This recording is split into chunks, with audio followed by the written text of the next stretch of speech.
Bienvenue les amis. Alors ce soir, nous allons voir comment nous protéger des ondes pour éviter le vieillissement prématuré de la peau et des organes.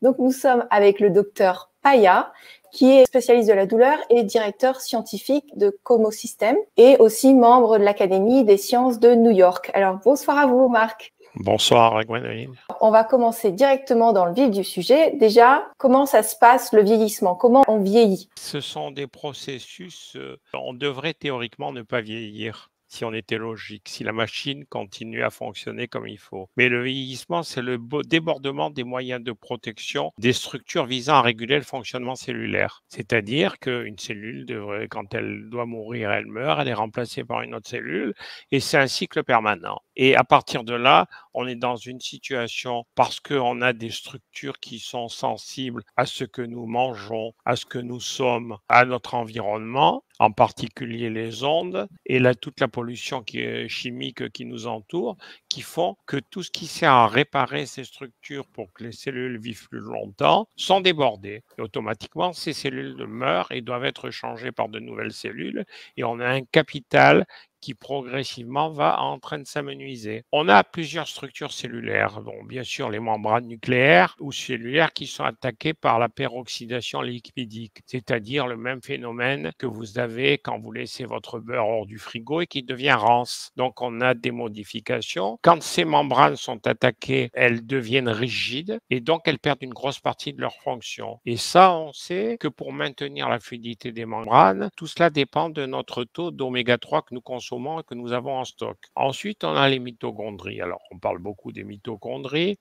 C'est la centrale énergétique de la cellule. Mais quand je dis la centrale, par exemple, dans des cellules musculaires ou dans des cellules cardiaques, on peut en avoir plusieurs milliers par cellule. Il n'y en a pas une. Ce sont des petites usines qui fabriquent de l'énergie. Et quand on ne consomme pas cette énergie, à ce moment-là, elle peut se transformer en autre chose et devenir agressive. C'est pour ça qu'il est bon de pratiquer, même de bouger un peu, ne serait-ce que marcher, parce que ça permet de consommer ce stock d'énergie qui va servir à faire autre chose. Et quand il y a trop de sport, par contre, quand il y a trop d'environnements stressants, agressifs, on a une augmentation de ce qu'on appelle les radicaux libres, qui sont théoriquement des moyens de défense de l'organisme, mais quand ils sont en trop grand nombre, ils attaquent nos propres cellules. Et la troisième chose, c'est la chromatine du noyau. La chromatine, c'est ce qui fait les chromosomes dans le noyau, donc on voit un gros paquet quand on regarde une cellule, et quand il y a la division cellulaire, ça s'individualise en chromosomes. Et là, on a une altération qui se fait au fur et à mesure, c'est-à-dire que l'extrémité, les brins qui sont au bout des chromosomes qui contrôlent la division, tendent à s'amenuiser. Plus ils sont petits, plus la cellule vieillit et plus elle va avoir de risques de mourir rapidement. C'est le décalage d'un procédé qui devrait normalement ne pas exister. Par rapport à ceux qui font du sport ou qui marchent, donc marcher, vous avez dit que c'était bénéfique, qu'il fallait au moins marcher. Oui.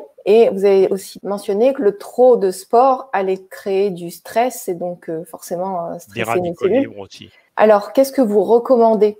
Parce qu'on a aussi pas mal de... Il faut avoir une activité modérée, mais une activité, si possible, journalière ou tous les 2 jours pour pouvoir évacuer. Bon, il y a des gens qui travaillent dans leur jardin, il y a des gens qui vont marcher. Je ne suis pas en train de parler de sport, je suis en train de parler d'activité physique. Par contre, quand on voit les gens qui ont tendance à faire du sport extrême, on s'aperçoit qu'ils ne vivent pas vieux. Regardez la quantité de grands sportifs qui meurent jeunes. Ils ont épuisé leur capital vital. Oui, on dit souvent que ça use les organes prématurément. Alors, maintenant, par rapport au traitement naturel contre le vieillissement, comment ça se passe? Bien sûr, il y a des traitements naturels, il y a des traitements chimiques, puisqu'il y a certains produits qui sont isolés, comme le coenzyme Q10 ou la L-acétylcarnitine, qui servent à appuyer les mitochondries, et c'est particulièrement intéressant face à la prise de certains médicaments dans les maladies cardiaques. Mais si on parle de plantes, il y en a 3 que j'utilise depuis des années. C'est une algue bleu verte qui est l'Alpha-Nisoménon flossacquae, qui, en dehors des propriétés qu'elle a qui sont identiques à celles de la spiruline ou de la chlorella, elle est la seule algue capable de faire sécréter des cellules souches de moelle osseuse.